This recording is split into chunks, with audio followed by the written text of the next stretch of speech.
El día que mi marido pidió auxilio en el piso de la cocina, yo me senté en la silla, agarré mi bolillo con mantequilla y mastiqué despacio. Por 47 años, ese hombre me destruyó pedazo por pedazo. Esa mañana de sábado, lo miré a los ojos por primera vez sin miedo y elegí no hacer nada. Buenos días, mis queridos. Buenos días, mis queridas. Mi nombre es María Guadalupe Hernández. Tengo 71 años de edad y vivo aquí en Aguascalientes, en una casita sencilla de 2 cuartos, en una calle de tierra que cuando llueve se vuelve un lodazal tremendo.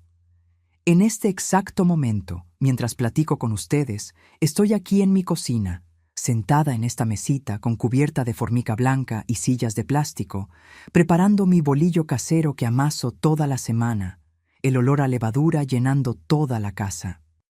¿Saben ese olor rico que le trae paz al alma? Yo aprendí a hacer pan sola, ¿eh? Después de que quedé viuda, hace 6 años, comencé a hacer estas cosas que nunca había hecho antes. Pan casero, pastel de elote, pan de piloncillo. Cosas sencillas que me hacen bien, porque ahora puedo hacer las cosas a mi manera, a mi tiempo, sin prisa, sin miedo. Esta cocina aquí es chiquita, pero es mi lugar favorito de la casa. Tiene la estufa vieja que todavía funciona. Tiene el refrigerador que ronronea de madrugada.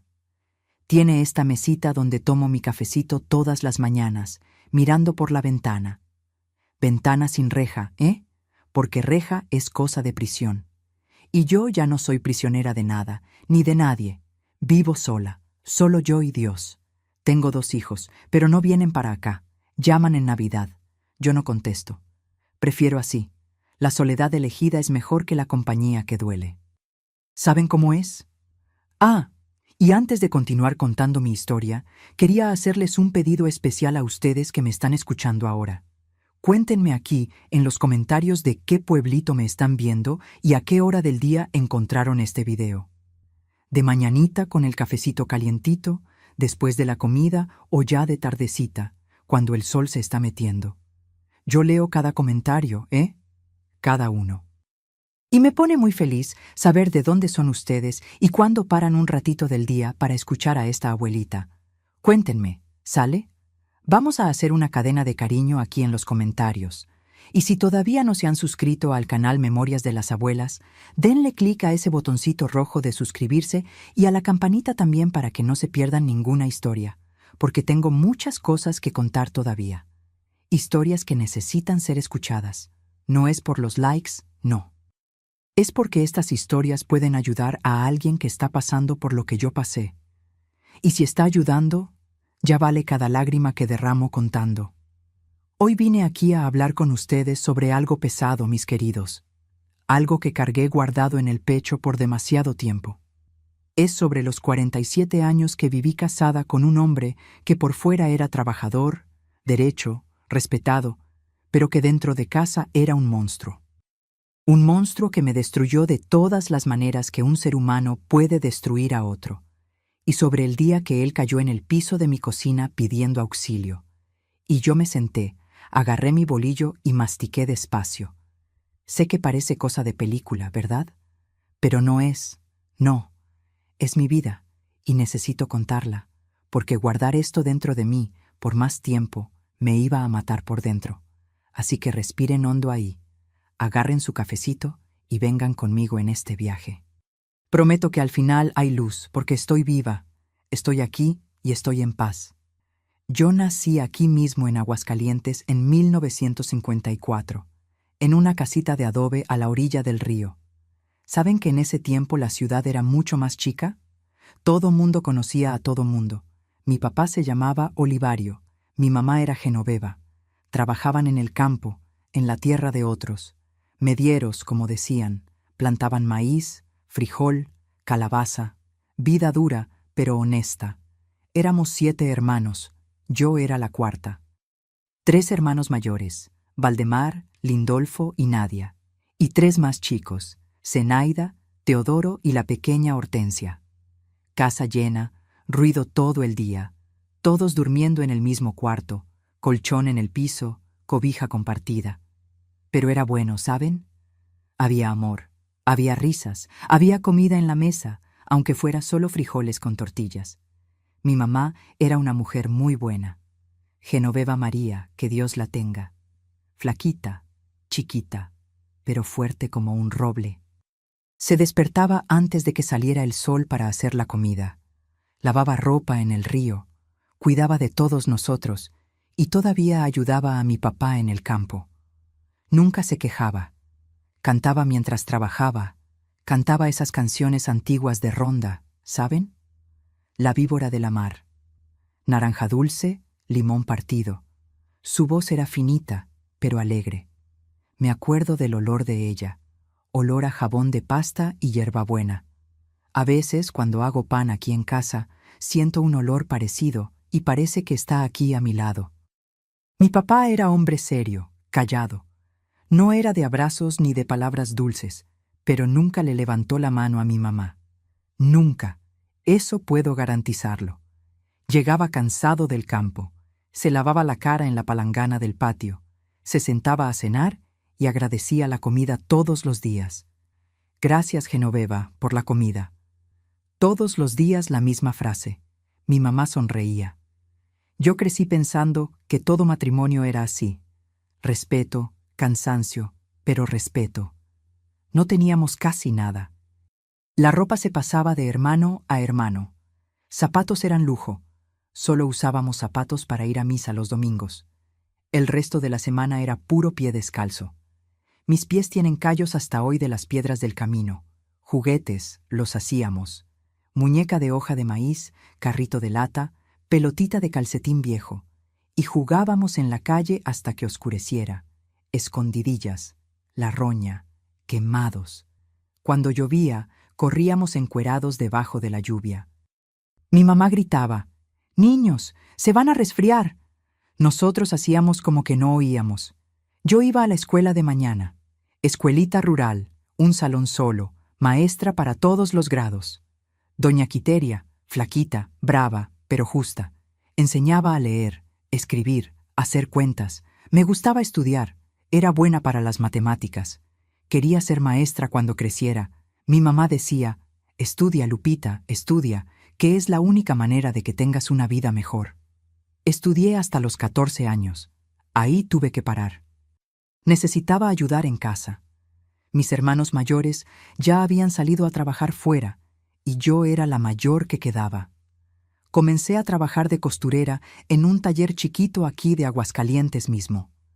Ganaba una miseria, pero ayudaba a comprar arroz, frijol, azúcar. La vida era sencilla, pero había alegría.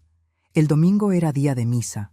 Nos despertábamos temprano, nos poníamos la ropa buena, que en verdad era la ropa menos remendada, e íbamos a pie hasta la iglesia del centro. 4 kilómetros de caminata.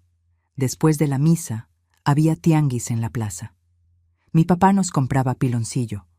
Un piloncillo grande, color de miel, que dividíamos en 7 pedazos. Cada quien lamía el suyo despacito para que durara más. Ese sabor dulce mezclado con el polvo del camino es un recuerdo que nunca voy a olvidar. De noche nos sentábamos en el patio de la casa. Mi papá contaba historias, cuentos de la Llorona, del Nahual, del Charro Negro. Nos moríamos de miedo y de risa al mismo tiempo. Mi mamá hacía té de manzanilla endulzado con piloncillo. Lo tomábamos en una taza sola, pasándola de mano en mano. Noche de luna llena era la mejor, porque la luz de la luna iluminaba todo y podíamos quedarnos hasta más tarde afuera, mirando al cielo lleno de estrellas. Yo era feliz, muy feliz. No lo sabía, pero lo era, porque felicidad, mis queridos, no es tener todo. Es tener lo suficiente y no tener miedo. Yo no tenía miedo. Dormía con la puerta abierta. Despertaba sonriendo. Creía que la vida iba a ser buena. Creía que las personas eran buenas. Creía en Dios, en amor, en justicia. Esa niña que jugaba descalza en la lluvia, que dividía piloncillo con los hermanos, que dormía apretadita pero segura entre los otros. Esa niña no imaginaba lo que la vida le iba a traer. No imaginaba que un día iba a mirar para atrás y sentir nostalgia de ese tiempo, como se siente nostalgia del cielo cuando estás enterrado. Porque después, mis queridos, después vino el matrimonio. Y con el matrimonio vino el infierno. Cuando tenía entre 15 y 17 años, la vida continuó igual, trabajando en el taller de costura durante el día, ayudando a mi mamá en casa de noche. Tuve noviazgo, sí. Un muchacho llamado Durbalo, que trabajaba en la carpintería. Nos veíamos en la plaza los domingos después de misa. Platicábamos, nos reíamos, nos escribíamos cartitas. Cosas inocentes, ¿saben? Él quería andar en serio, hablar con mi papá, pero yo tenía miedo. No sé de qué. Tal vez de crecer muy rápido. Terminé con él cuando cumplí 18. Se puso triste, pero entendió. Se casó con otra muchacha un año después. Tuvo hijos, vida buena. A veces pienso, ¿y si me hubiera quedado con Durbalo? Pero no sirve de nada pensar en lo que no fue, ¿verdad? Cuando tenía 22 años, ya señorita hecha, trabajando, ayudando en casa, fue que Rodrigo apareció en mi vida.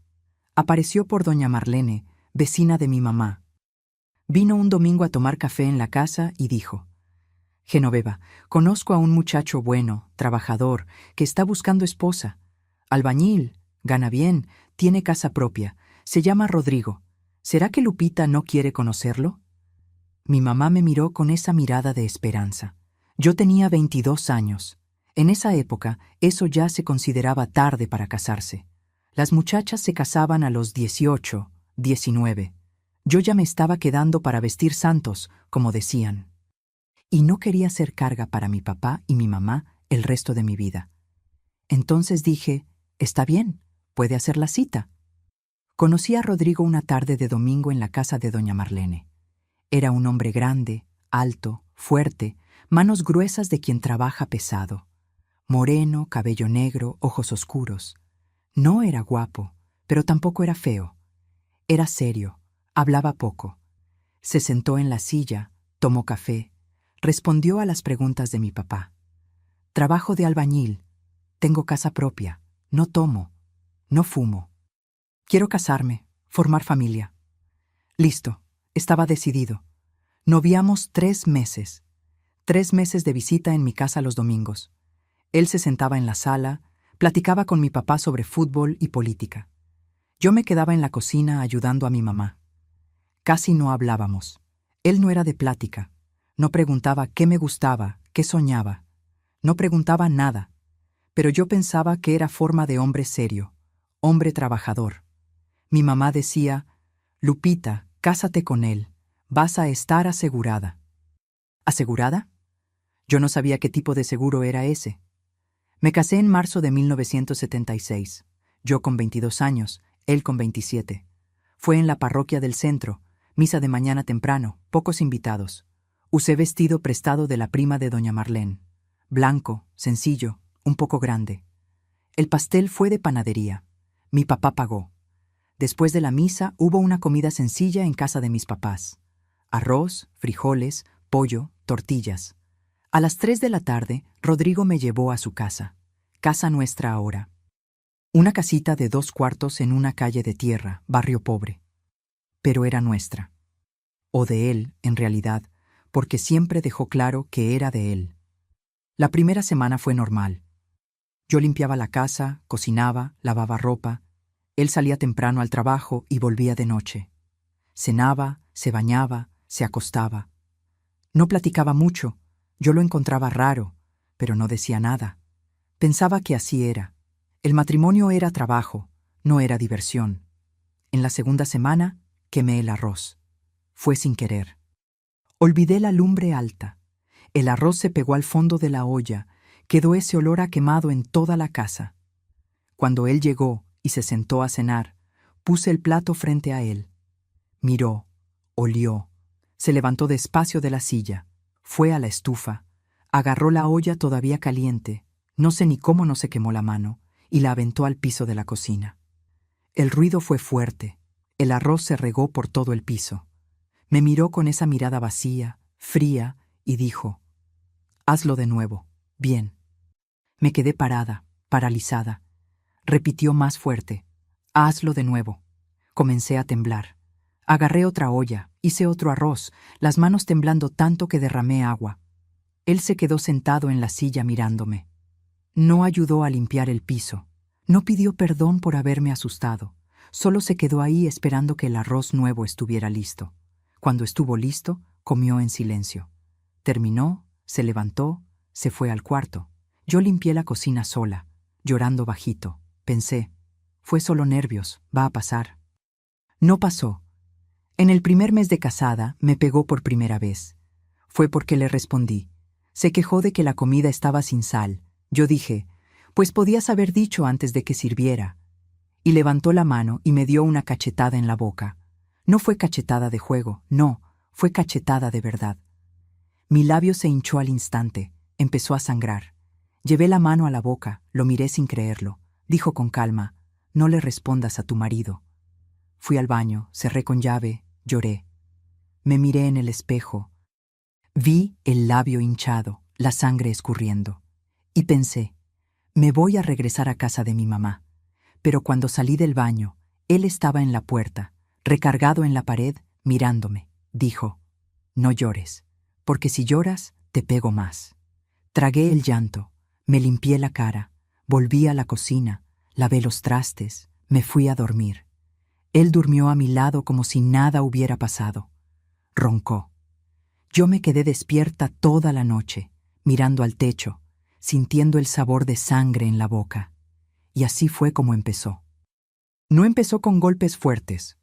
Empezó con una olla en el piso, con una cachetada, con una amenaza. Y fue creciendo despacito, como agua que va subiendo, y no te das cuenta hasta que te estás ahogando. Para finales del primer año de casada, ya sabía las reglas. No hablar fuerte, no mirar a los ojos, no contradecir, no tardarme en la calle, no platicar con los vecinos, no reír, no llorar. Existir lo menos posible. Ser invisible. Ser muda. Ser nada. Tenía 23 años, y ya no era la Lupita que jugaba descalza en la lluvia. Era la Lupita que temblaba cuando oía el portón abrirse. La Lupita que hacía comida con miedo. La Lupita que dormía boca abajo porque dormir boca arriba dolía demasiado. La Lupita que se había casado para ser feliz y descubrió que había entrado a una prisión. Y lo peor es que nadie sabía, porque él en la calle era otro. Saludaba a los vecinos, ayudaba a cargar las compras de las señoras, iba a misa, pagaba cervezas a los amigos. Todo mundo pensaba que era un hombre bueno, un marido trabajador. Y yo era la afortunada. La esposa de Rodrigo, que tenía casa, comida, marido que no tomaba. Si supieran.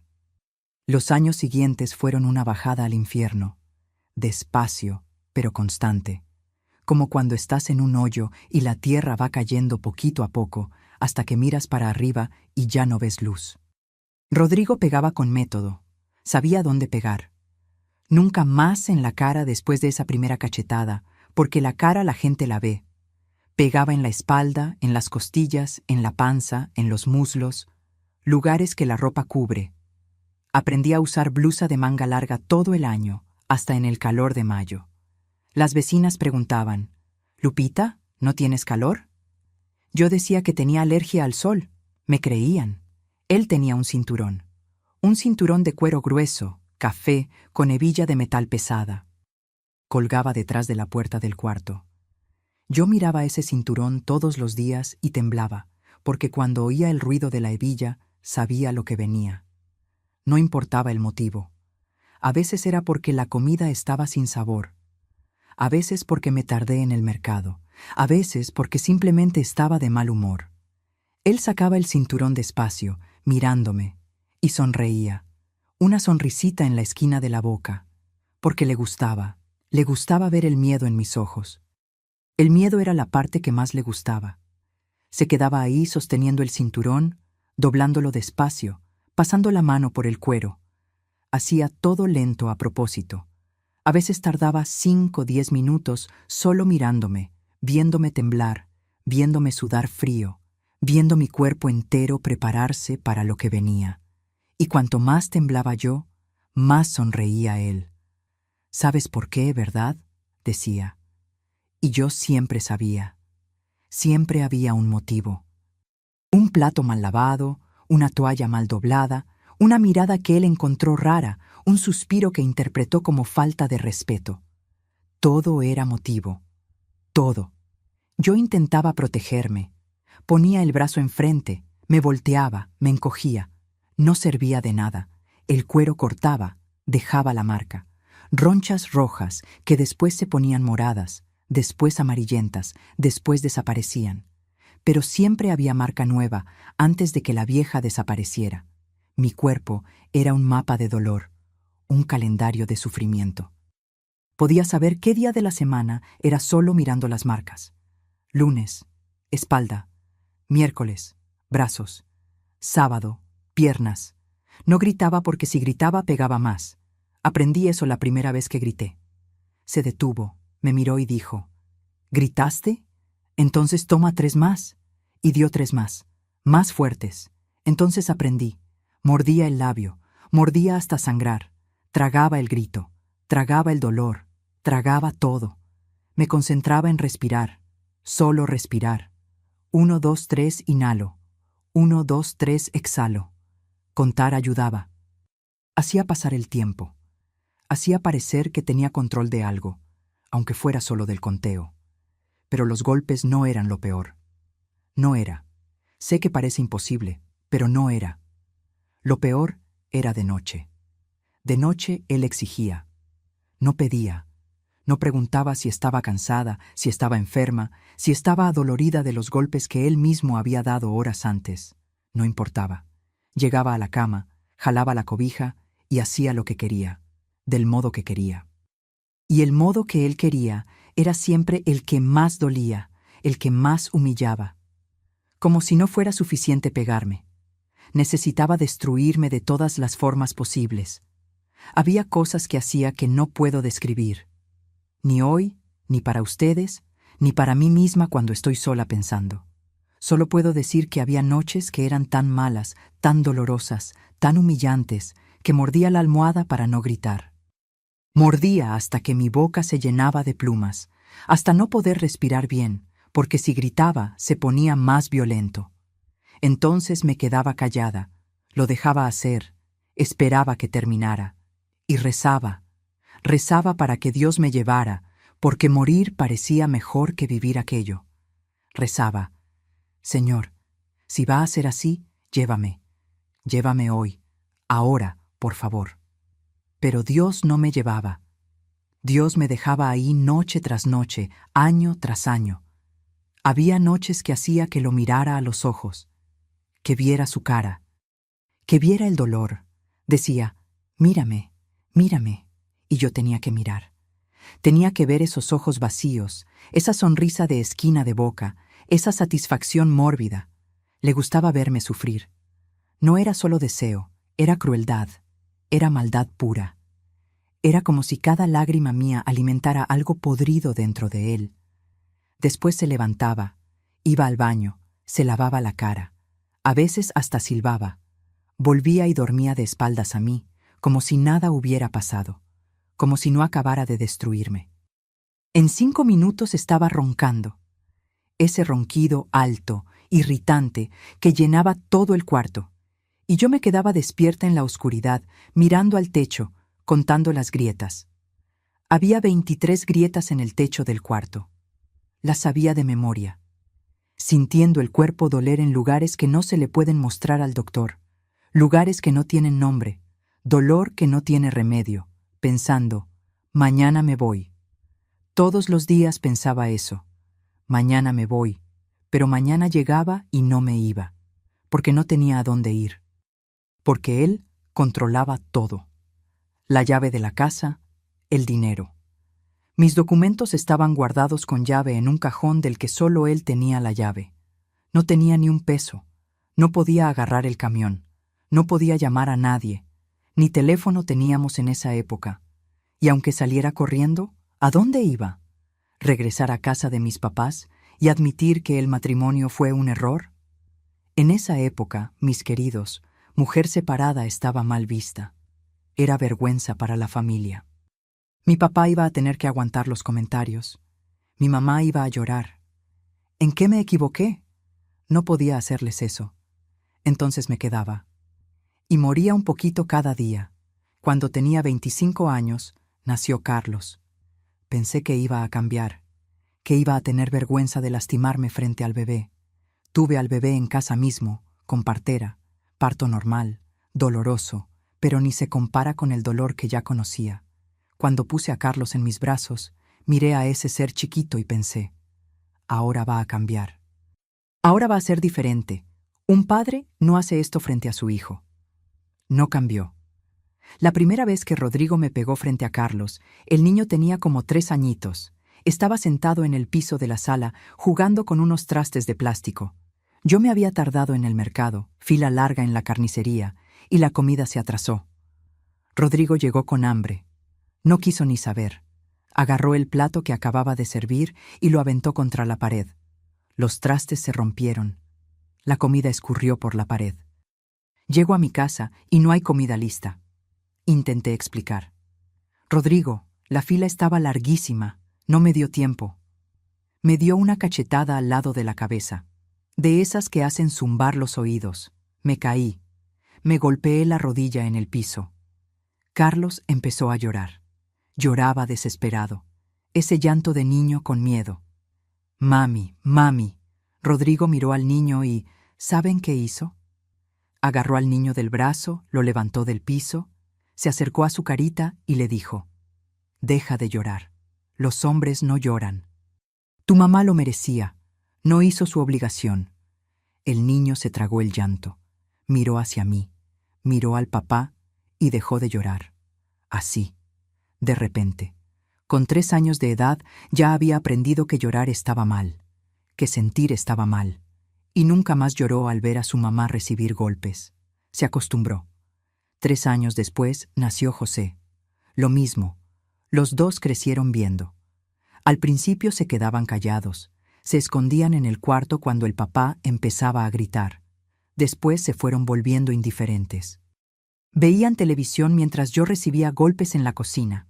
Después, peor todavía, lo encontraban normal. Carlos, a los 15 años, ya tenía la misma forma de mirar. Esa mirada que juzga, que desprecia, que ve a la mujer como inferior. Anduvo de novio con una muchacha de la escuela. Lo oí hablando con ella por teléfono. Vas a hacer lo que te estoy mandando. ¿Entendiste? El mismo tono. La misma frialdad. Igualito. Rodrigo lo oyó y se rió. Se rió. Ese es mi hijo. Hombre de verdad. Y le dio palmadas en la espalda con orgullo. Fue ese día que supe que había perdido a mis hijos. Ya no eran míos. Eran copias de él. José era más callado, pero tenía la misma mirada fría del papá. Esa mirada que no siente nada. Una vez le pedí ayuda. Tenía el brazo lastimado. Rodrigo me había empujado y me golpeé en la esquina de la mesa. No podía ni levantar el brazo. Hijo, ayúdame a tender esta ropa. Miró mi brazo, me miró a mí. Y dijo, ¿usted lo provoca, mamá? Si hiciera las cosas bien, no le pegaría.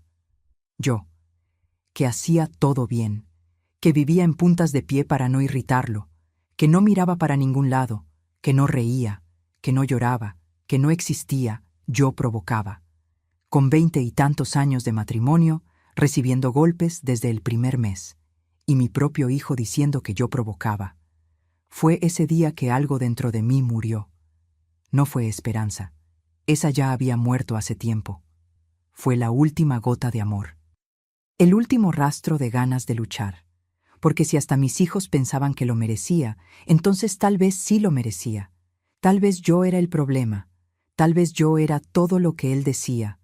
Burra, inútil, fea, sin valor. Tal vez. Cuando los dos salieron de casa, no se llevaron a su mamá. Carlos se casó y se fue a Guadalajara. Tenía 20 años. El día que se fue, lo abracé en la puerta. Lo apreté fuerte. Se quedó tieso. No devolvió el abrazo. Dijo solo, «Adiós, mamá». No dijo que me iba a extrañar. No dijo que iba a llamar. No dijo nada.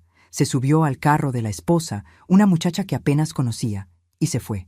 Ni miró para atrás. José se fue a la Ciudad de México a trabajar en una empresa. Tampoco se despidió bien. Salió de mañana temprano con la maleta. Yo estaba en la cocina haciendo café. Adiós, mamá. Dios te bendiga, hijo. Y se fue. No volvió los fines de semana. No llamó. Desapareció. Ninguno de los dos preguntaba si estaba bien. Llamaban en el cumpleaños del papá, siempre. Todos los años. Felicidades, papá. ¿Qué andas haciendo? Platicaban, se reían, contaban novedades. En mi cumpleaños, silencio. Olvidaban o fingían que olvidaban. Da lo mismo. Y me quedé sola con Rodrigo. Ahora sin ningún testigo, ni siquiera testigos indiferentes. Solo yo y él, el monstruo y la víctima. Y él sabía que ahora podía hacer lo que quisiera, sin límite, sin miedo, porque no había nadie para ver, nadie para oír, nadie. Para esa época ya no me miraba en el espejo, no me peinaba bien. Me amarraba el pelo de cualquier manera en un chongo. No tenía ganas de nada. Despertaba porque el cuerpo despertaba, pero por dentro estaba muerta hacía tiempo. Era un zombi. Caminaba, hablaba, cocinaba, limpiaba, pero no vivía, solo existía, solo respiraba. Y a veces hasta respirar parecía demasiado esfuerzo. Y la gente veía a Rodrigo en la calle y decía, qué hombre trabajador, qué marido bueno, Lupita tiene suerte. ¿Suerte? Tenía tanta suerte que dormía todos los días deseando no despertar al día siguiente. Tenía tanta suerte que miraba el cuchillo cuando cortaba verduras y pensaba si no sería más fácil. Tenía tanta suerte que contaba las pastillas de sus medicinas e imaginaba cuántas serían necesarias. Pero no tenía valor, ni para vivir bien ni para morir. Estaba atrapada entre dos mundos, ni viva ni muerta. Solo sufriendo. Cuando tenía 30 años, Rodrigo abrió una tiendita de materiales de construcción. Empezó chiquita, en un local rentado cerca de la central camionera. Él tenía habilidad para los negocios. Sabía hablar con los clientes, sabía regatear con proveedores, sabía hacer cuentas. A la tienda le iba bien. Empezó a ganar más dinero. El primer año compró un carro. Un Tsuru beige viejo, pero era carro. Arregló la casa, puso piso nuevo, pintó, cambió el fregadero, puso rejas en las ventanas, portón de fierro, candado grande. Pensé que con dinero iba a mejorar. Que el estrés era por el dinero apretado, que si la vida mejoraba económicamente, se iba a relajar, iba a estar más tranquilo, me iba a tratar mejor. Empeoró. Ahora tenía poder, tenía dinero, tenía respeto en la calle, tenía estatus. Y hombre malo con poder es peor todavía. Mucho peor. Empezó a controlar más. Mucho más. No podía salir de casa sin avisar. No podía gastar ni un peso sin pedir. Él hacía las compras del mes. Él elegía qué iba a cocinar. Él decidía si necesitaba ropa nueva. Nunca. Yo usaba las mismas 3 blusas, los mismos 2 pantalones durante años, hasta que se rompieran. Hasta quedar transparentes de tan viejos. Y él ropa nueva todo el tiempo. Camisa de marca, pantalón bueno, zapatos de piel. Pero yo, no necesitas, no sales de casa. ¿Para qué ropa buena? No podía platicar con las vecinas. Si me veía en la ventana platicando con doña Celia de la casa de al lado, llegaba y cerraba la cortina en mi cara. Métete para adentro. Mi mujer no se está asomando como gallina en el corral. Me metía. Doña Celia fingía que no veía. Fingía que era normal. Fingía que todo estaba bien. No podía contestar el teléfono cuando finalmente instalaron teléfono en la calle y conseguimos uno. Si suena, déjalo sonar. Si es importante, llaman de nuevo cuando yo esté en casa. El teléfono sonaba. Yo miraba. Lo dejaba sonar. A veces sonaba 10, 15 veces. Yo me quedaba ahí mirando, sin poder contestar, sin saber quién era, sin saber si era urgente. Pero no podía. Las órdenes eran órdenes. Una vez la vecina doña Marlene, la misma que me lo presentó, la que me prometió que era hombre bueno, oyó los gritos. Era de madrugada, 3, 4 de la mañana. Yo me había levantado para ir al baño y sin querer tiré una taza que estaba en el fregadero. Se rompió. El ruido lo despertó. Vino a la cocina como loco. No sabes ni agarrar una taza, inútil. Y empezó. Gritó, pegó, rompió más cosas. Doña Marlene oyó todo. Su casa está pegada a la nuestra. Pared delgada. Oyó. Al día siguiente, de mañana temprano, tocó mi puerta. Abrí con el ojo hinchado, moretón al lado de la cara, labio cortado. Me miró. Vi en sus ojos que sabía. Sabía todo. Abrió la boca. Iba a preguntar. Iba a hablar. Esperé. Esperé que dijera: Lupita, ¿qué está pasando? ¿Necesitas ayuda? ¿Vamos a la policía? Esperé que fuera la persona que necesitaba que alguien fuera. Pero no habló. Miró hacia atrás, al portón, con miedo de que alguien viera. Me miró de nuevo y dijo solo: Ten cuidado, Lupita. Y se fue. Regresó a su casa, cerró la puerta. Nunca más tocó el tema. Ten cuidado.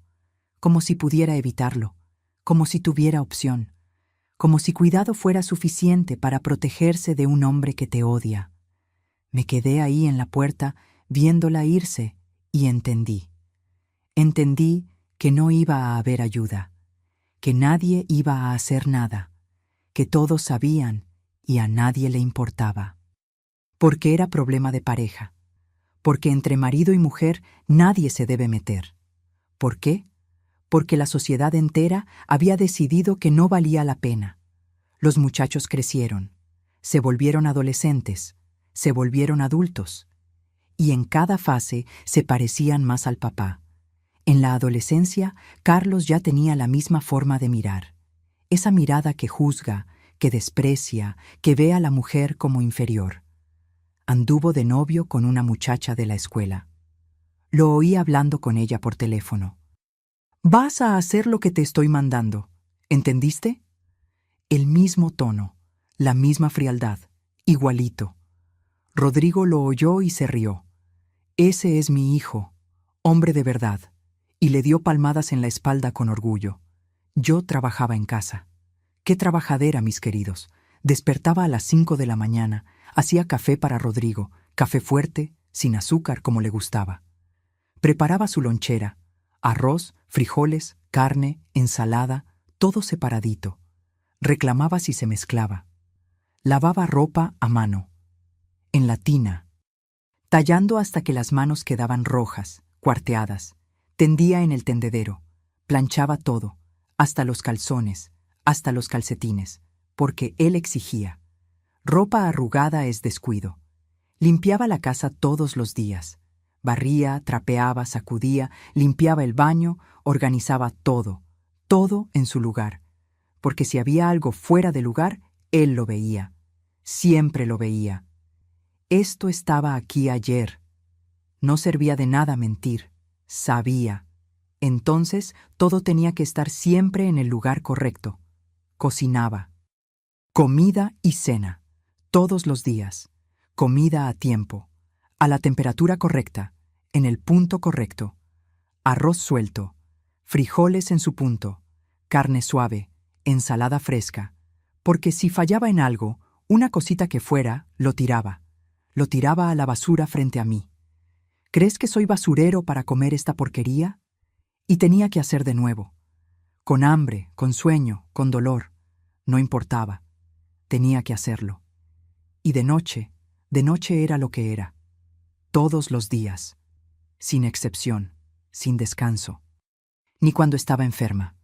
Tuve pulmonía una vez. Fiebre alta, tos, dolor de pecho. El doctor dijo: reposo absoluto. Rodrigo oyó. Asintió con la cabeza. Sí, doctor. Llegó a casa de noche. Entró al cuarto. Levántate. Dije que estaba enferma. Dijo: levántate o te levanto yo. Me levanté. Esa era mi rutina. Despertaba, hacía café, limpiaba, cocinaba, servía, recibía golpes, era usada, dormía, repetía. Todos los días igual. Todos los días el mismo infierno. 7 días por semana. 52 semanas por año. Años y años y años. Me había vuelto máquina quebrada que todavía funciona pero no sabe por qué. Máquina que no se apaga. Que no puede apagarse, porque si se apaga muere. O algo peor. Cuando tenía 52 años, algo empeoró de una manera que no esperaba. Pensé que ya había visto lo peor. Pensé que ya conocía todos los niveles de crueldad de los que ese hombre era capaz. No los conocía. Un viernes de noche, Rodrigo trajo a un hombre a casa. Sebastián, el Tian, llanero de la esquina. Hombre grande, sudado, panzón, con ese olor a grasa y llanta que se pega en la ropa. Manos gruesas, llenas de callos. Dientes faltando al frente. «Vine a echar una copa, compadre», dijo, dándole palmadas en la espalda a Rodrigo. Normal. A veces traía amigos a tomar en la sala. Yo servía y me iba al cuarto. Simple. Esa noche serví el tequila. Puse 2 vasos, la botella, hielo. Serví las botanas que había preparado en la tarde. Chicharrón, cacahuates tostados. Puse servilletas. Hice todo bien. Iba a retirarme al cuarto como siempre. Pero Rodrigo me llamó. «Lupita, ven acá». Regresé. El corazón ya acelerado. No sé por qué. Presentimiento. Esa cosa que sientes cuando sabes que algo está mal, pero todavía no sabes qué. «Siéntate aquí, al lado del Tian». Miré a Rodrigo, buscando entender. Repitió. «Siéntate». Me senté en el sillón al lado del Tian. El Tian estaba sonriendo. Esa sonrisa. Sonrisa de quien ya sabe lo que va a pasar. Sonrisa de quien está esperando algo. El Tian es mi amigo de años. Lo vas a tratar bien. Muy bien. ¿Entendiste? Tratar bien. Yo sabía lo que esas palabras significaban en su boca. Sabía, pero no quería creerlo. No podía ser eso. No podía, pero era. «Rodrigo, ¿cómo de tratarlo bien? No te entiendo». Mi voz tembló. El Tian se rió. Esa risita baja, sucia. Rodrigo no respondió. Se levantó del sillón, fue a la cocina, prendió la televisión. Volumen al último. La telenovela estaba empezando. La que no podía amar. Me acuerdo hasta hoy. Me acuerdo porque hay cosas que no se olvidan nunca. El sonido alto de la televisión, la música de apertura, los créditos pasando, y yo ahí en el sillón entendiendo lo que iba a pasar. Entendiendo y no pudiendo creerlo. El Tian se levantó, agarró mi mano. Esa mano gruesa, áspera. Jalé. Apretó fuerte. Más fuerte. Dolió. Intenté levantarme, salir. Me agarró. Me jaló de regreso al sillón. Miré hacia la cocina. Rodrigo estaba ahí de espaldas, mirando la televisión, tomando tequila. Tranquilo. «¡Rodrigo!», grité. No vino, no miró, no se movió. Solo subió el volumen de la televisión. Más alto todavía. El sonido ahora ocupaba toda la casa. La telenovela, las voces de los actores, la música dramática, todo alto. Alto suficiente para cubrir cualquier otro sonido, cualquier pedido, cualquier súplica. «¡Rodrigo!», grité de nuevo. Nada, no venía, no iba a venir, y en ese momento entendí. Entendí que él sabía, que él quería, que este era el plan, que había sido ofrecida como objeto, como cosa, como nada. El Tian jaló mi blusa. Intenté sostenerla, jaló más fuerte, rasgó. Botones volaron. Empecé a llorar. Por favor, no hagas esto». No paró, ni disminuyó, ni dudó. Esa noche, en el sillón de mi sala, en el sillón que yo misma había ayudado a escoger en la tienda años atrás, el Tian hizo lo que quiso conmigo. Y mi marido, el hombre que había jurado protegerme frente al Padre, frente a Dios, frente a todo mundo, veía televisión a 4 metros de distancia. Oía todo y no hizo nada. No hizo absolutamente nada. Cuando el Tian terminó, se levantó, se arregló la ropa, se rió de nuevo. Fue hasta la cocina, agarró el vaso de tequila, se lo tomó de un trago. «Gracias, compadre». Le dio palmadas en la espalda a Rodrigo y se fue. El portón se cerró. Sonido de motor prendiendo. Carro yéndose. Rodrigo volvió a la sala. Yo estaba encogida en la esquina del sillón, temblando, llorando, intentando cubrirme con los pedazos de la blusa rasgada. Me miró sin prisa, sin enojo, sin nada, con esa calma peor que enojo, y dijo: «¿Ves? Ni dolió tanto. El próximo viernes vuelve». Ni dolió tanto, como si fuera sobre dolor físico, como si el cuerpo fuera el único lugar que duele, como si el alma no sangrara también. «Rodrigo, no puedes hacer esto». Apenas podía hablar. La voz saliendo en pedazos. «Puedo hacer lo que quiera, eres mía, y lo que es mío lo presto a quien quiera». Y volvió. El Tian volvió el siguiente viernes, y no vino solo. A veces era el Tian, a veces era Neto, que trabajaba en el taller mecánico, bajo, fuerte, uñas negras de grasa. A veces era el José Carlos, que vendía pollos en el mercado, flaco, alto, diente de oro, aliento a tabaco. A veces era uno que ni conocía, que Rodrigo traía de algún lugar. Conté una vez. Eran 4 hombres diferentes que se alternaban todos los viernes, a veces sábado también. Cuando Rodrigo tomaba más, cuando estaba de buen humor, no sé si cobraba. No sé si era favor, apuesta, deuda, pago de algo. No sé y no quiero saber. No importa. El resultado era el mismo.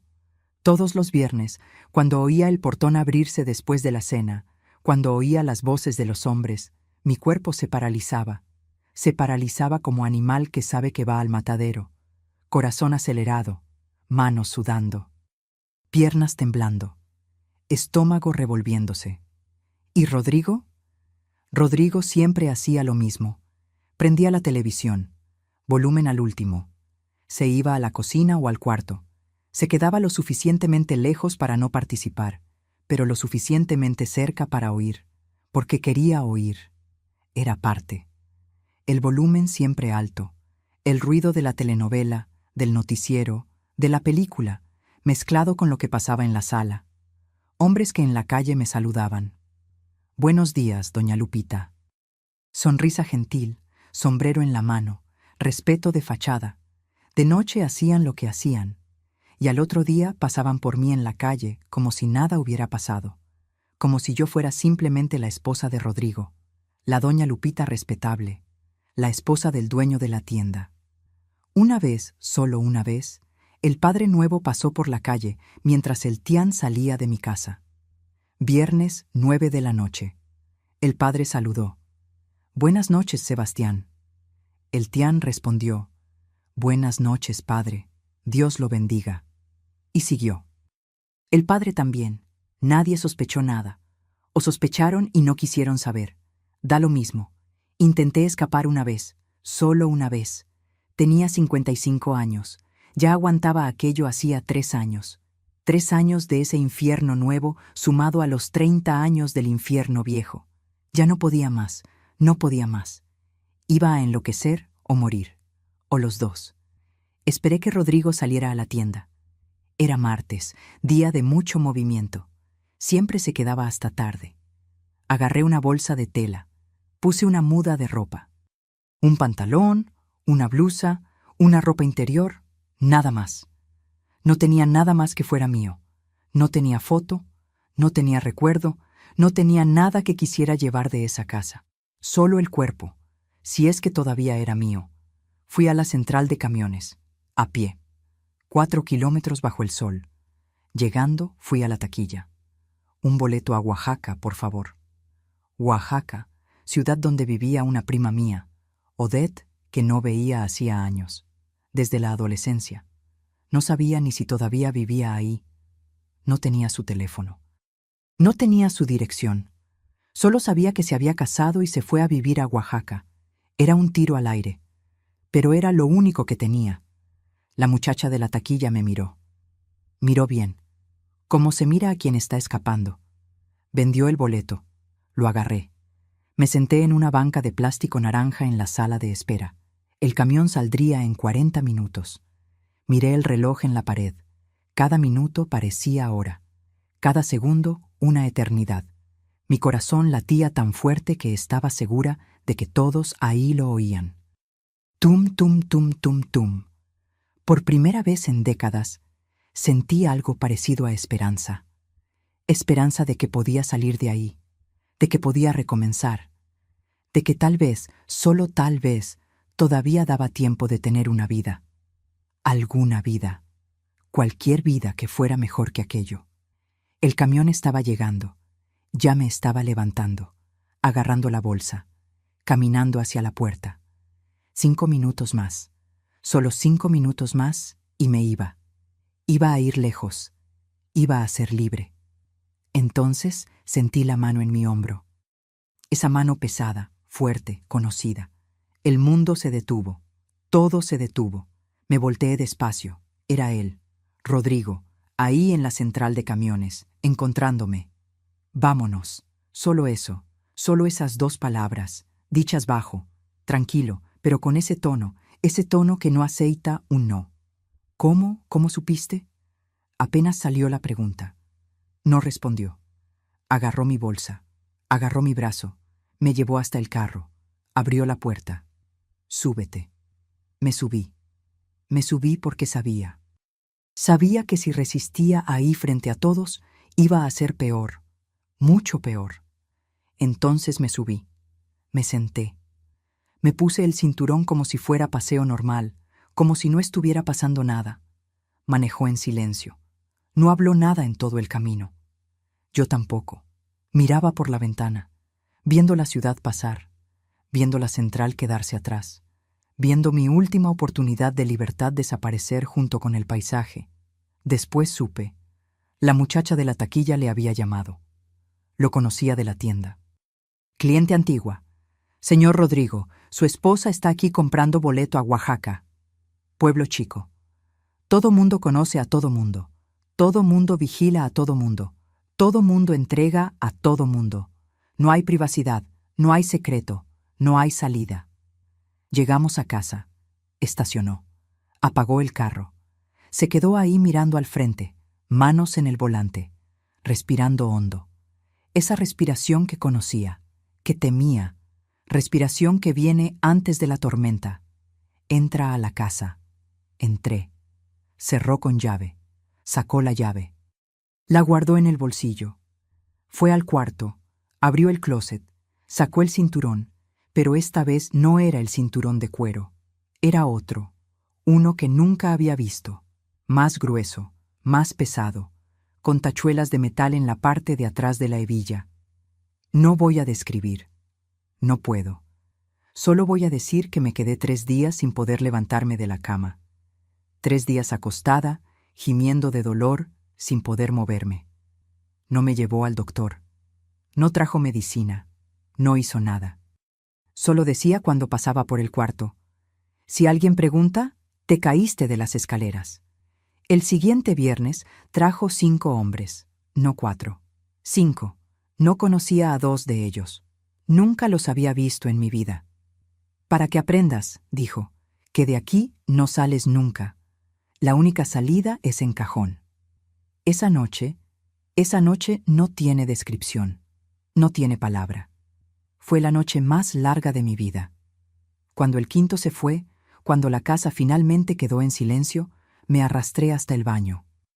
Me miré en el espejo. No me reconocí. La mujer en el espejo no era yo. Era un fantasma, una cáscara vacía, algo que ya había muerto pero seguía respirando por necedad, por error, por olvido de Dios. Aprendí. Nunca más intenté escapar. Nunca más siquiera pensé. La esperanza murió esa noche, definitivamente, sin chances de resurrección. Después de esa noche, algo dentro de mí se rompió de manera diferente. Hasta ahí todavía tenía un pedacito de ganas de vivir. Después de esa noche ya no tenía nada. Era cáscara, hueca, vacía, muerta por dentro pero funcionando por fuera. Dejé de mirarme en el espejo. No soportaba ver en qué me había convertido. Dejé de peinarme el cabello. Lo amarraba de cualquier manera, solo para que no cayera en la cara. Dejé de bañarme bien. Solo me echaba agua, tallaba con jabón, enjuagaba. Mecánico. Dejé de platicar. Cuando alguien me hablaba, respondía sí o no. Nada más. Dejé de ir a misa. Dios me había abandonado. Entonces yo lo abandoné también. Me volví fantasma. Las vecinas decían: Doña Lupita está rara, muy callada, ha de ser depresión. ¿Depresión? Como si depresión fuera suficiente para explicar aquello. Como si medicina curara aquello. Como si terapia arreglara aquello. Nadie vino a preguntar. Nadie vino a ayudar. Nadie hizo nada. De los 55 a los 65 años, vivía en automático. Despertaba, hacía café, limpiaba, cocinaba, servía, recibía golpes, era usada, dormía. Todos los días igual. Todos los días el mismo infierno. Me había vuelto máquina quebrada que todavía funciona pero no sabe por qué. Máquina que no tiene deseo, que no tiene ganas, que solo ejecuta, repite, existe. Hasta que un día, no sé el día exacto, no sé qué cambió, no sé qué pasó, algo dentro de mí murió. Pero no fue lo que están pensando, no fue Esperanza. Esperanza ya había muerto la noche de los 5 hombres. No fueron ganas. Ganas habían muerto antes todavía. Lo que murió fue el miedo. Y cuando el miedo murió, nació algo extraño. Nació algo que nunca había sentido antes. Una calma fría, una paciencia que no era sumisión. Era cálculo, era observación, era espera. Dejé de llorar. Hasta cuando pegaba, ya no lloraba. Los ojos secos, el corazón seco, todo seco. Dejé de temblar. Cuando oía el ruido de la hebilla del cinturón, el cuerpo ya no temblaba. Cuando los hombres venían los viernes, ya no suplicaba. No pedía clemencia. No intentaba escapar. Solo dejaba que pasara. Como quien deja caer la lluvia, como quien deja pasar el tiempo, como quien espera.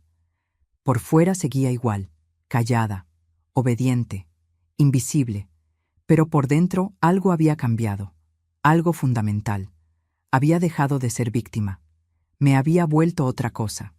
No sé el nombre. Pero era peligroso, era paciente, era mortal. Comencé a observar de verdad, con atención, con interés. Como científico observa cobaya, como cazador observa presa. Observé que tenía presión alta, muy alta, 16/11. El doctor había dicho: «Señor Rodrigo, necesita tomar medicina todos los días, sin falta. Es serio. Presión así puede causar derrame, infarto». Observé que no tomaba medicina bien. Olvidaba, o flojera, o necedad. Medicina es cosa de viejos. Tenía 60 y tantos años, pero se creía joven todavía. Observé que fumaba mucho. 2 cajetillas al día. Delicados. Prendía un cigarro con la punta del otro. Tosía de madrugada. Tos ronca, profunda, con flema. Tos de quien está enfermo pero no lo admite. Observé que estaba gordo, muy gordo, más de 110 kilos en ese cuerpo de 1,70 metros, panza enorme, cuello grueso, sudaba por todo, subía 3 escalones y quedaba sin aire, paraba, respiraba hondo. ¿Hace calor hoy? No hacía calor. Era su cuerpo gritando que iba a parar. Observé que tomaba todos los días tequila. Empezaba de noche, después de la cena, pero fue aumentando. De noche pasó a tarde, de tarde pasó a comida. Al final estaba tomando todo el día, botella tras botella. Y mezclaba con medicina. Las pocas veces que tomaba medicina de presión, la tomaba con tequila. Pasa mejor. Observé que su corazón era una bomba de tiempo, a punto de explotar. Cuestión de tiempo, solo cuestión de tiempo. Y decidí esperar. Decidí no hacer nada. Absolutamente nada. Solo observar. Solo esperar. Porque quien tiene paciencia alcanza todo. Y yo tenía toda la paciencia del mundo. Había aprendido a esperar. 50 años de sufrimiento me habían enseñado eso. Paciencia. Espera. Resistencia. Mientras esperaba, comencé a hacer unas cosas. Cosas chiquitas, cosas que nadie nota, pero que hacen diferencia. Comencé a esconder dinero, moneda por moneda, del cambio del mercado. Me daba 50 pesos para comprar el mandado de la semana. Compraba 48, guardaba 2, 5 centavos aquí, 10 centavos allá. Guardaba en un bote de harina al fondo del gabinete de la cocina. Nadie mira bote de harina. En 2 años junté casi 200 pesos. No era mucho, pero era mío de verdad. La primera cosa que era mía en décadas. Encontré mi acta de nacimiento. Estaba en una caja de zapatos en lo alto del closet de él. Guardaba todos mis documentos, acta de nacimiento, credencial de elector, todo guardado bajo llave, escondido, para que no pudiera irme. Un día olvidó la llave en la cerradura del closet. La agarré. Fui ahí. Encontré mis documentos. Agarré solo el acta, solo una para que no notara. Fui a la papelería. Saqué copias. 3 copias. La muchacha de la papelería me miró con lástima. La miré de regreso con calma, sin expresión. No entendió. Pero yo sí. Me estaba preparando para algo. Todavía no sabía qué, pero me estaba preparando.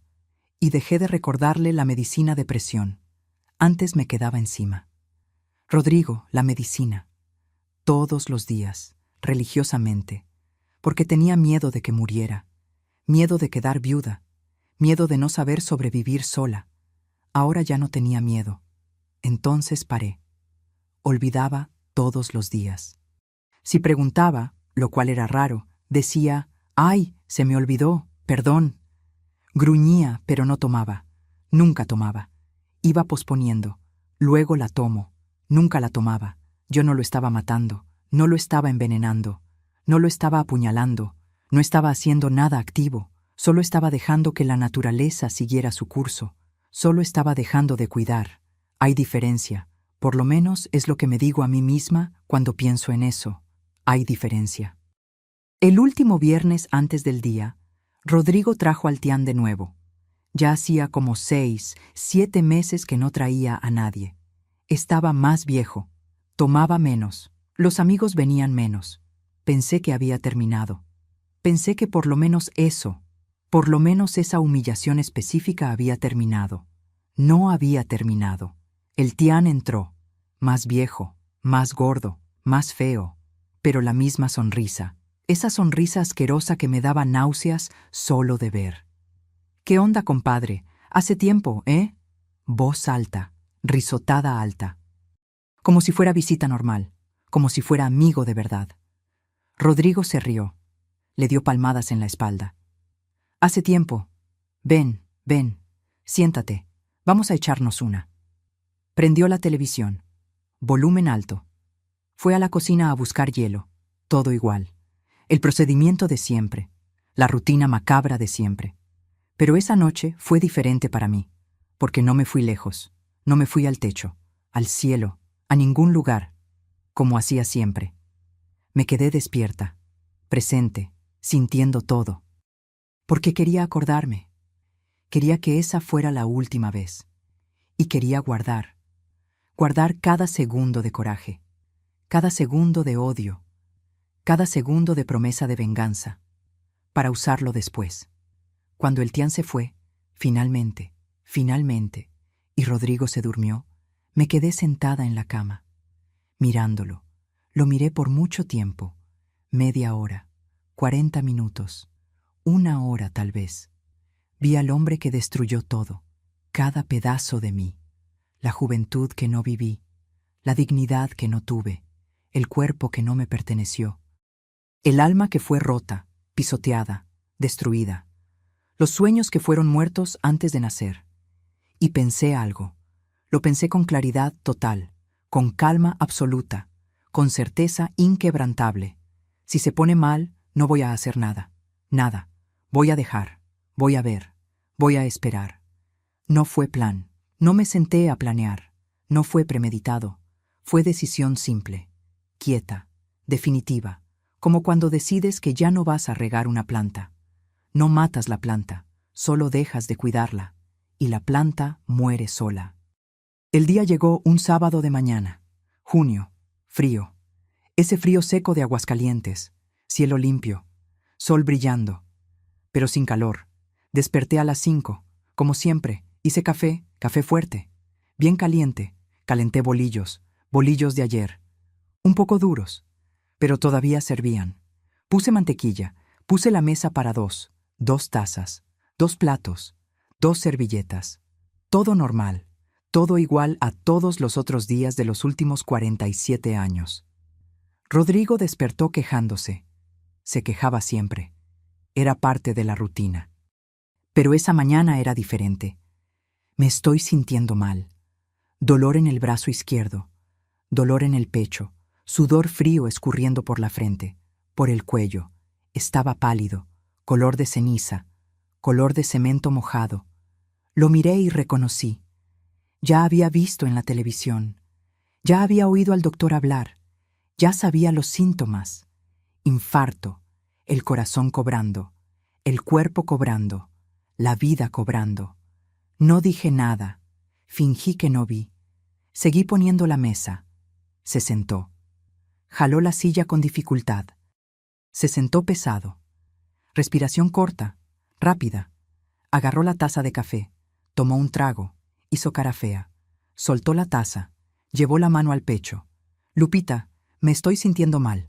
Tengo dolor aquí. Señaló el lado izquierdo del pecho. Miré. Es mala digestión. Comiste mucho anoche. Regresé a arreglar la cocina. No es mala digestión, es diferente, es un dolor fuerte, un dolor... Comenzó a sudar más frío todavía.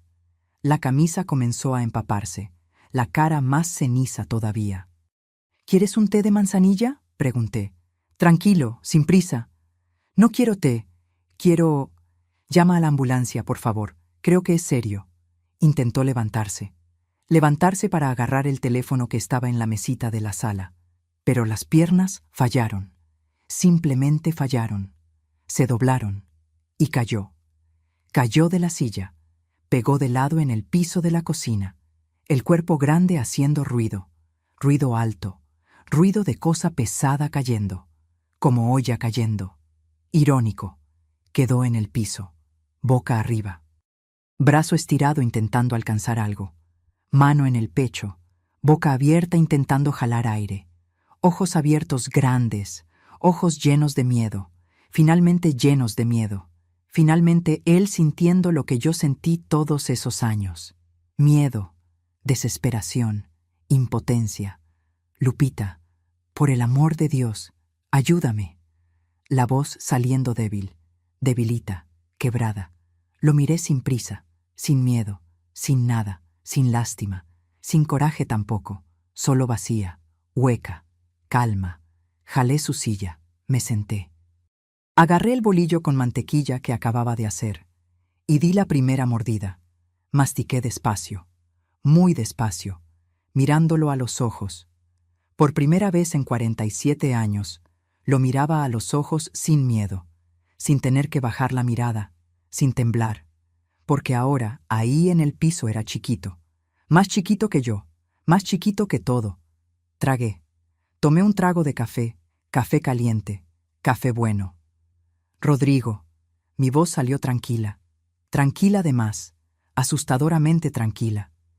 ¿Te acuerdas de la primera vez que me pegaste? Quemé el arroz, aventaste la olla al piso. Gimió. Intentó hablar. No salió sonido. Solo ese chillido, ese aire atrapado en la garganta. ¿Te acuerdas del cinturón? El de cuero que colgaba detrás de la puerta. ¿Te acuerdas del ruido de la hebilla? Porque yo me acuerdo. Mi cuerpo se acuerda. Cada vez que oigo un ruido de metal, mi cuerpo tiembla solito. Hasta hoy, hasta ahora, aún contigo ahí en el piso muriendo. Di otra mordida al bolillo. Mastiqué despacio, saboreando, como si fuera el mejor bolillo del mundo. Intentó arrastrarse al teléfono. Intentó, pero el brazo no obedecía. La mano tembló, cayó, quedó en el piso, inútil. ¿Te acuerdas del Tian, del José Carlos, del Neto, de los otros que ni sabía el nombre? ¿Te acuerdas de la televisión prendida a todo volumen? Yo me acuerdo de la telenovela que estaba pasando. Era la que no podía amar. Estaba en el capítulo de la venganza. Qué irónico, ¿no? Qué perfectamente irónico. La respiración de él se puso más débil, más corta, jadeante. ¿Te acuerdas que intenté escapar? Una vez una vez sola en 47 años, y me trajiste de regreso, y trajiste 5 hombres, 5 para enseñarme que no tenía salida, que era tuya, que podías hacer lo que quisieras conmigo. Aprendí, Rodrigo, aprendí muy bien, aprendí que de aquí no salía viva. Entonces decidí que quien iba a salir primero eras tú. Los labios de él comenzaron a ponerse morados, morado oscuro, color de uva podrida. Me quedé, Rodrigo, me quedé 47 años, 47 años recibiendo golpes, 47 años siendo usada, 47 años siendo destruida pedacito por pedacito. Pero hoy es la primera vez que elijo quedarme, y estoy eligiendo quedarme aquí sentada, comiendo mi bolillo, mirándote morir. Mi voz no tembló, no subió, no gritó, siguió tranquila, una calma que asusta más que cualquier grito. Una calma de quien ya murió por dentro y no tiene nada más que perder. Él hizo un último sonido. No era palabra, no era ni grito, era solo aire, aire saliendo. El cuerpo tembló, un temblor fuerte, después otro más débil. Después paró, simplemente paró. Los ojos quedaron parados, abiertos, mirando al techo, mirando a la nada. La mano en el pecho, pero sin fuerza, sin vida, sin nada. Di otra mordida al bolillo. Tomé un trago de café. ¿Sabes qué es chistoso? Este café está bueno hoy. Creo que es la primera vez en 47 años que tomo café sin miedo de que reclames que está aguado, sin miedo de que lo tires, sin miedo de recibir golpes porque el café no estaba bueno. Está delicioso. Terminé el bolillo, comí despacio, saboreando cada pedazo. Tomé el resto del café hasta la última gota. Me levanté, fui al fregadero, lavé la taza, lavé el plato, pasé la esponja, enjuagué, sequé. Todo con cuidado. Puse en el escurridor, lavé las manos, sequé en el trapo. Ese trapo de gancho azul y blanco que yo misma había hecho años atrás. Doblé el trapo bien, lo colgué en su lugar, después volví a la mesa, me senté y me quedé mirando el cuerpo en el piso. Miré por mucho tiempo, 10 minutos, 15, 20 tal vez, estudiando, grabando en la memoria. Porque esa imagen iba a ser mi medicina para los próximos años. Siempre que sintiera miedo, iba a acordarme de esa imagen. Él en el piso, yo en la silla, el muerto, yo viva, él chiquito, yo grande. Después de un tiempo, no sé cuánto, no estaba contando, agarré el teléfono. Llamé a la ambulancia, mano firme, voz temblorosa ahora, temblorosa a propósito, dramática, perfecta. Bueno, mi esposo se cayó en el piso. Creo que es el corazón. Intenté ayudar, pero no sé qué hacer. No sé qué hacer. Por favor, vengan rápido, por favor. Y lloré. Lloré en el teléfono. Un llanto perfecto, un llanto convincente, el llanto mejor actuado de mi vida. 47 años de sufrimiento me habían enseñado a llorar de forma convincente. Me habían enseñado muchas cosas. Y finalmente ese aprendizaje estaba sirviendo para algo. La ambulancia llegó en 35 minutos. Tiempo normal para ciudad chica. Tocaron la puerta. Abrí. Ojos rojos, cara mojada de lágrimas, mano temblando. Está en la cocina, se cayó. No sabía qué hacer. Voz fallando, perfecta. 2 paramédicos entraron, jóvenes. Un muchacho flaco, alto, una muchacha bajita, fuerte. Fueron a la cocina. Se arrodillaron cerca del cuerpo. Checaron pulso. Checaron respiración. Checaron pupilas. El muchacho miró a la muchacha. La muchacha movió la cabeza. Negativo. El muchacho se levantó. Vino hacia mí. Puso la mano en mi hombro. Señora, discúlpeme. Hicimos lo posible, pero él ya llevaba tiempo. Me desplomé. Caí al piso. Lloré alto. No, no puede ser. Rodrigo, Rodrigo. Grité su nombre. Grité de verdad, como nunca había gritado cuando estaba vivo. Era catarsis. Era liberación. Pero ellos no sabían eso. Pensaban que era desesperación de viuda. El médico legista llegó después. Constató: infarto fulminante, causa natural, hombre gordo, fumador, hipertenso, que no tomaba medicina bien. Pasa todos los días, cientos de casos por día en México. Nada sospechoso, nada raro, nada. Nadie preguntó cuánto tardé en llamar. Nadie preguntó qué estaba haciendo mientras moría. Nadie sospechó nada. Era la viuda. Pobrecita de doña Lupita. Pobrecita. Perdió a su marido así de repente.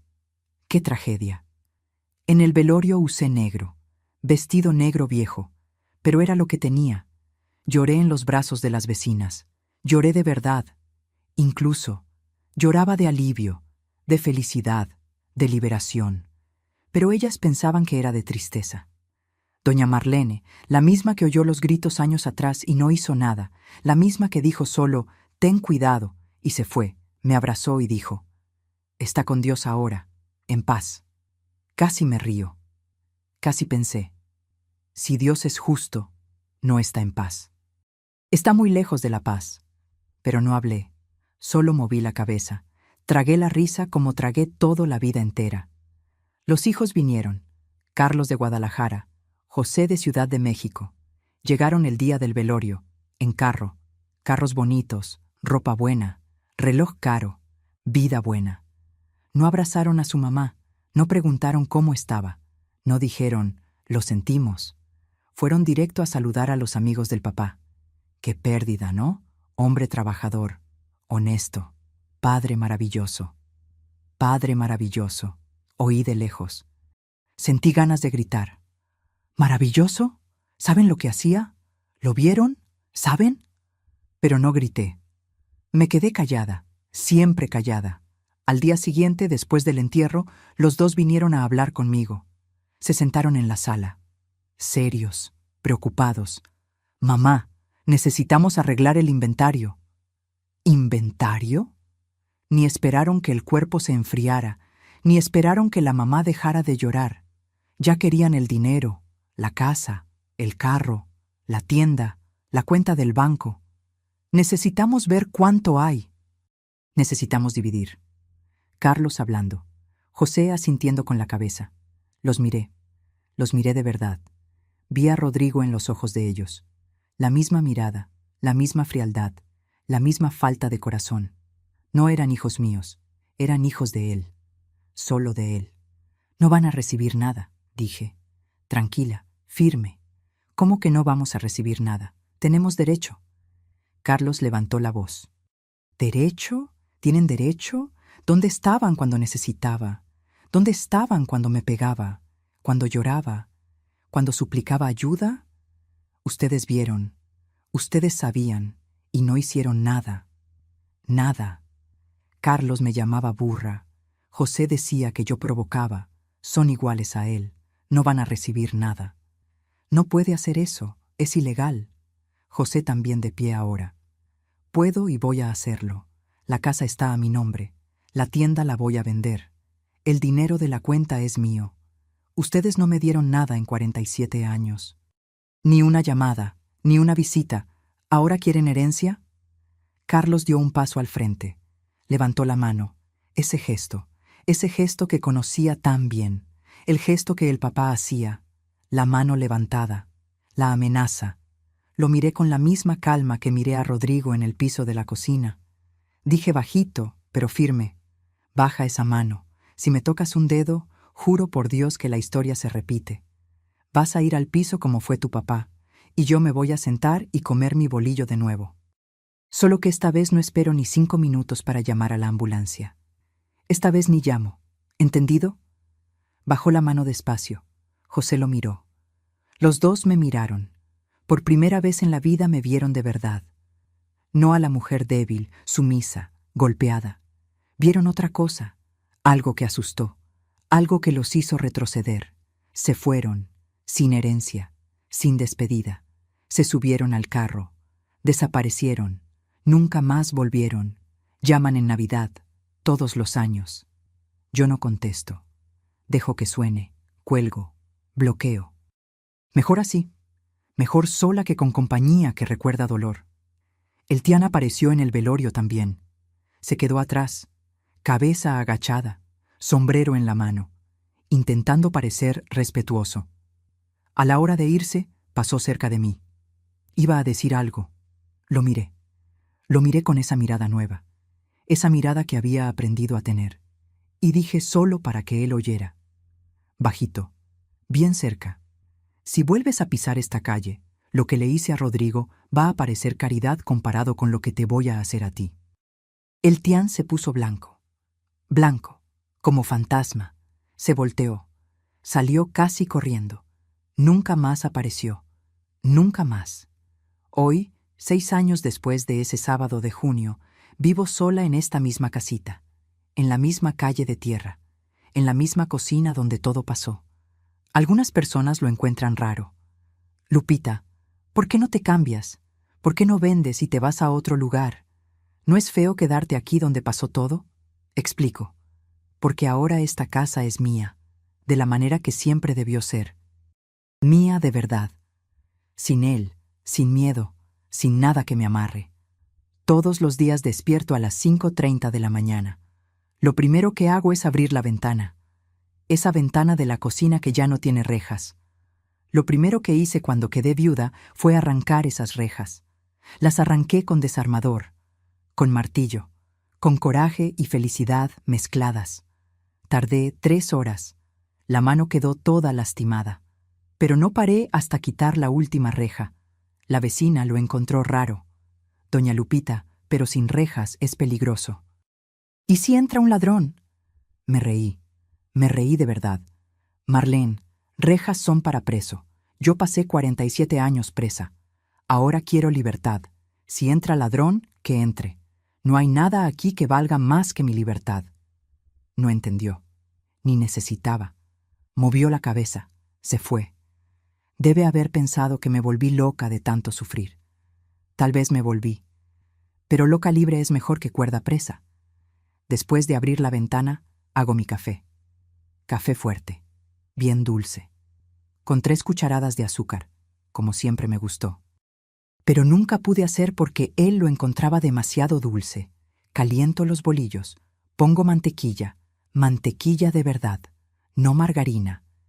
Me siento en esta mesita de formica. La silla del otro lado queda vacía.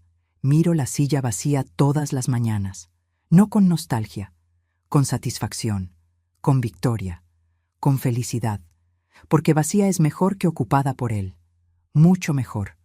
Después del café, doy una vuelta a la cuadra, camino despacio, sin prisa, saludando a los vecinos, mirando al cielo, respirando hondo. Parece tontería, pero es lo más importante de mi día, porque puedo salir, puedo volver a la hora que quiera, nadie me vigila, nadie pregunta dónde estaba, con quién hablé, por qué me tardé, nadie grita, nadie pega. Libertad, mis queridos, no es solo salir de casa, es salir sin miedo de volver, es volver porque quieres, no porque estás obligada, es entrar a tu propia casa y sentir paz, no pavor. 3 veces por semana voy al centro comunitario aquí del barrio.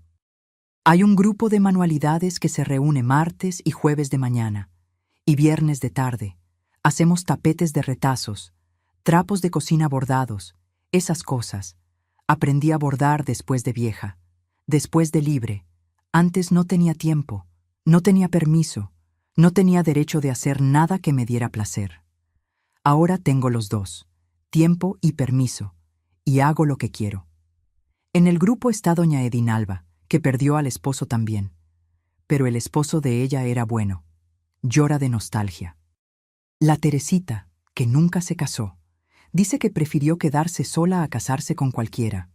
Azucena, que el esposo la dejó por mujer más joven. Habla mal de él, pero veo que todavía lo quiere. La Diva, que todavía está casada, pero vive quejándose de que el esposo no ayuda en nada. Platicamos, nos reímos, tomamos café con pan. A veces alguna cuenta una historia triste del tiempo de casada. Escucho. No cuento la mía. No necesito.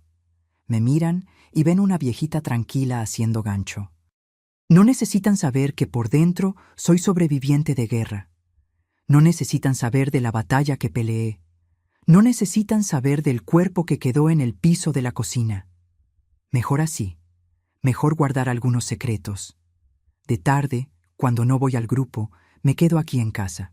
A veces hago pan, ese que me vieron amasando al principio del video. A veces hago pastel de elote, pan de piloncillo, galletas de fécula, cosas sencillas que me hacen bien. Dejo enfriar en la ventana sin rejas. Y el olor se apodera de la calle. Los vecinos pasan y dicen: «¡Qué olor tan rico, doña Lupita! ¿Me vende un pedazo?». A veces vendo, a veces regalo, como quiero, porque ahora soy yo quien decide. Vendí la tienda de Rodrigo, no quise quedarme con eso. Era de él, fruto del trabajo de él, trabajo sucio construido encima de mi sufrimiento. No quería. Vendí todo. Caja registradora, anaqueles, inventario, todo. Agarré el dinero y arreglé la casa. Mi casa. Cambié el sillón. Ese sillón de la sala donde el Tian, el José Carlos y los otros hicieron lo que hicieron.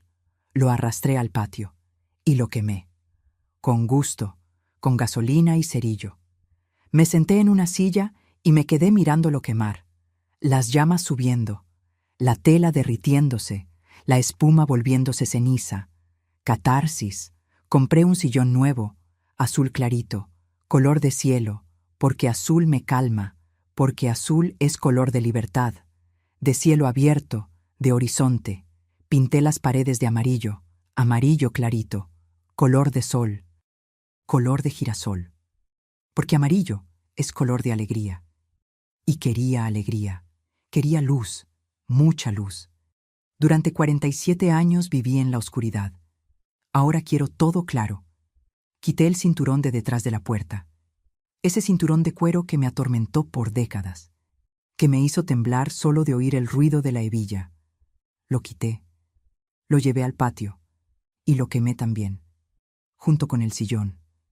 Me quedé mirando el cuero derretirse, sintiendo el olor, olor asqueroso, olor a hule quemado. Pero cuando terminó de quemarse, cuando se volvió solo ceniza, pareció que había soltado un peso de 100 kilos de la espalda, peso que cargaba hacía tanto tiempo que ni me acordaba cómo era caminar sin él. Los hijos, Carlos y José, nunca más volvieron, ni para visitar, ni para ver si la mamá está viva. Llaman en Navidad, todos los años, religiosamente, siempre el 24 de noche. «Bueno, mamá, feliz Navidad». Contesto y cuelgo sin hablar nada, solo cuelgo. Después bloqueo el número. Al año siguiente llaman de otro número. Reconozco la voz. Cuelgo de nuevo. Es un juego tonto, pero siempre gano. No los extraño. No siento nostalgia. No siento nada. Falta siento de los 47 años que perdí. De los 47 años que pude haber vivido y no viví. De los sueños que tenía y que fueron muertos. De la Lupita que pude haber sido y nunca fui. De la maestra que quería ser. De la mujer feliz que merecía ser. Eso extraño. Pero de los hijos, del marido, no. De ellos siento alivio. Siento paz. Siento libertad. El domingo voy a misa, todas las semanas, sin faltar. Despierto temprano. Me pongo la ropa buena. Ahora tengo ropa buena. Compré con mi propio dinero. Y voy. Me siento en la banca de adelante, bien adelante, donde todos ven. Antes me sentaba atrás, escondida. Tenía vergüenza de las marcas, del ojo morado, del labio cortado. Ahora me siento adelante porque ya no tengo nada que esconder. El Padre Nuevo no sabe de nada. Nadie cuenta. Nadie habla. Pueblo chico tiene esas cosas. Todos saben, pero nadie habla. Me saluda. «Buenos días, doña Lupita. ¿Cómo está?». Respondo: «Bien, padre, muy bien». Y es verdad, estoy bien. Por primera vez en casi medio siglo, estoy bien de verdad. Hay gente que pregunta si no pienso en conseguir otra pareja. La señora todavía es joven, solo 71 años. Tiene mucho tiempo todavía. Me río de verdad. ¿Nueva pareja para qué? Pasé 47 años siendo compañía obligada de alguien. Ahora quiero ser mi propia compañía, y está siendo muy bueno. Doña Marlene todavía viene a tomar café.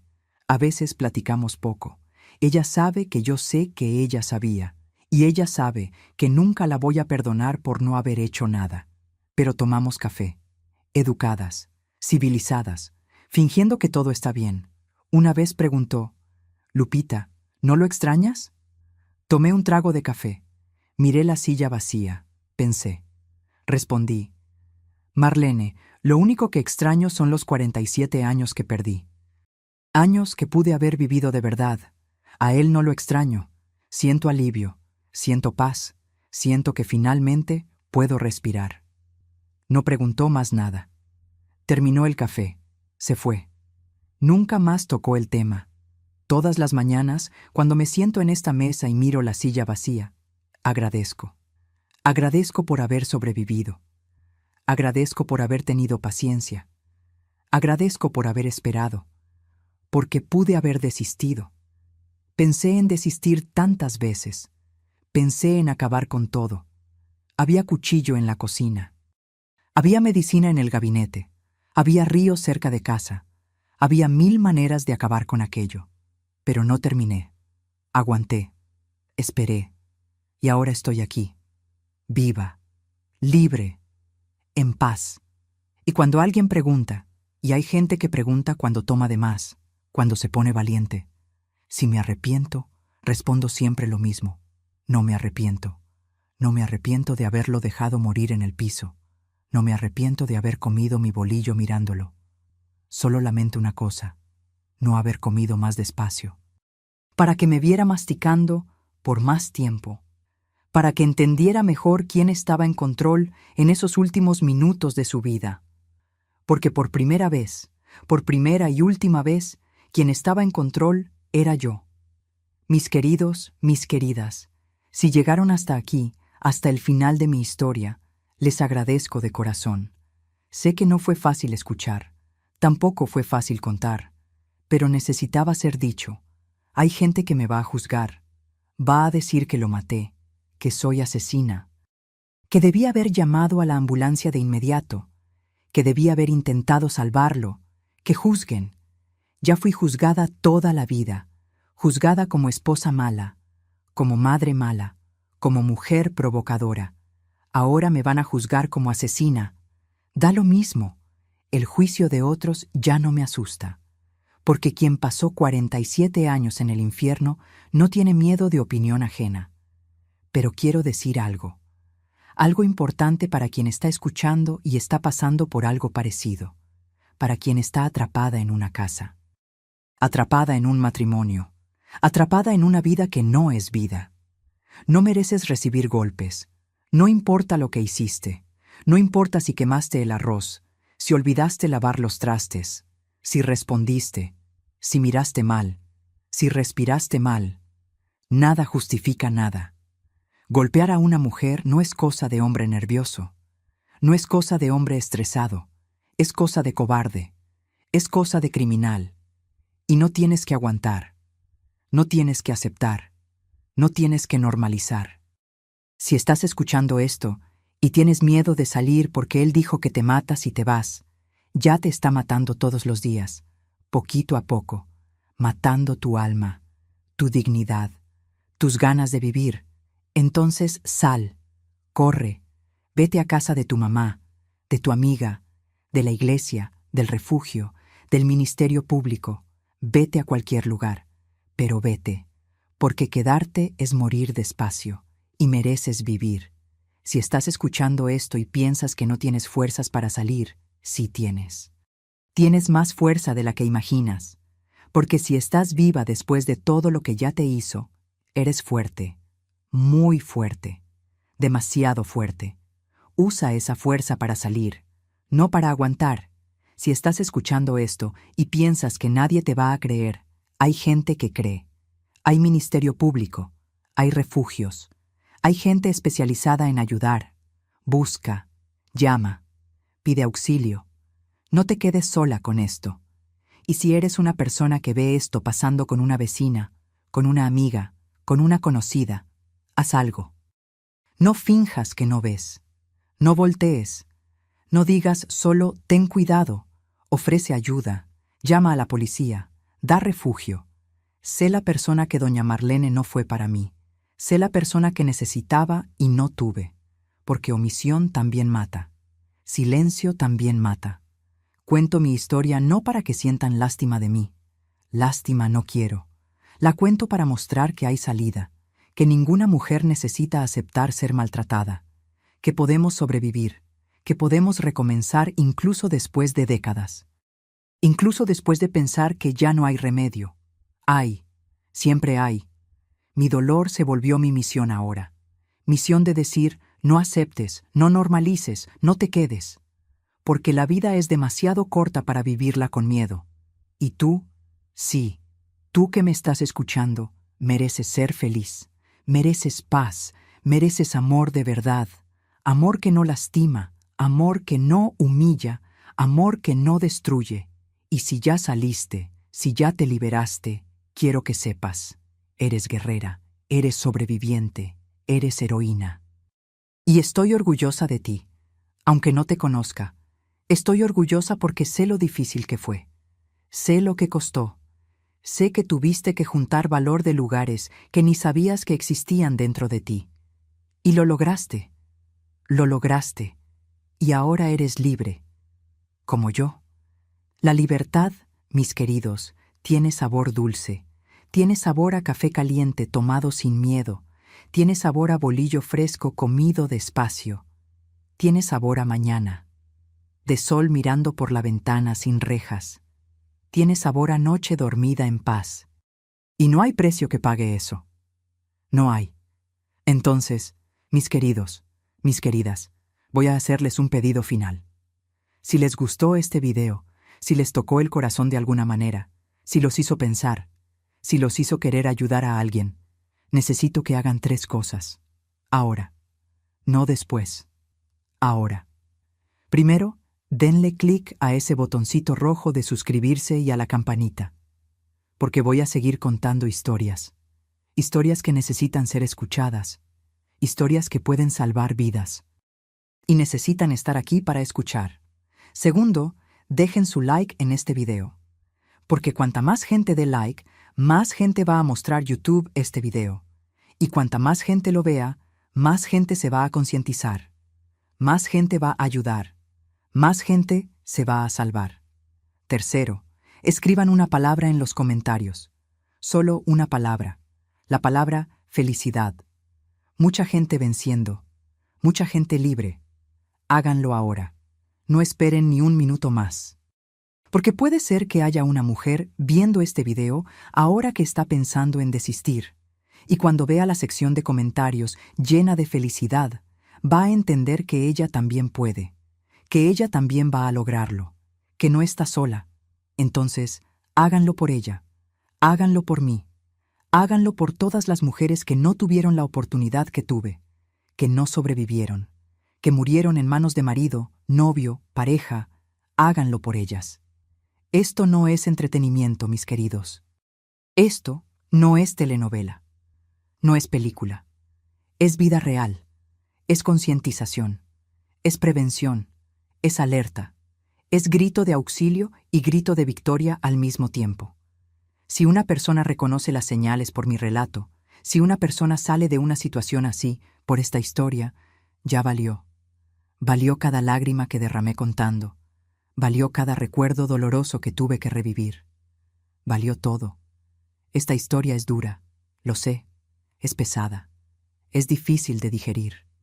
Pero prefiero que duela un poquito escuchar a que duela toda una vida vivir. Si conoces a alguien en una situación así, sé la ayuda que necesité y tardé tanto en encontrar, porque puede hacer la diferencia entre muerte y vida, entre libertad y prisión, entre paz e infierno. Cada país tiene sus autoridades y organizaciones listas para ayudar. Busca información sobre protección en tu región. En México hay líneas de denuncia, refugios, organizaciones de apoyo a mujeres. En otros países hay otras leyes, otros lugares, otras formas de ayuda. Busca, investiga, ayuda, porque dignidad y respeto son valores universales. No importa dónde estés, no importa tu cultura, no importa tu religión. Violencia contra la mujer está mal, siempre. en cualquier lugar, en cualquier cultura, en cualquier época.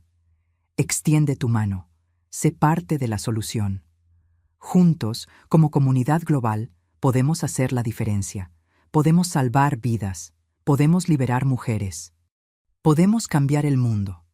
Un relato a la vez, una denuncia a la vez, una mujer salvada a la vez. Y para ti que pasaste por esto y sobreviviste, transformaste tu dolor en fuerza, tu herida en sabiduría, tu trauma en testimonio. Eres prueba viva de que es posible recomenzar, de que es posible ser feliz de nuevo, de que la vida después del infierno puede ser dulce, muy dulce.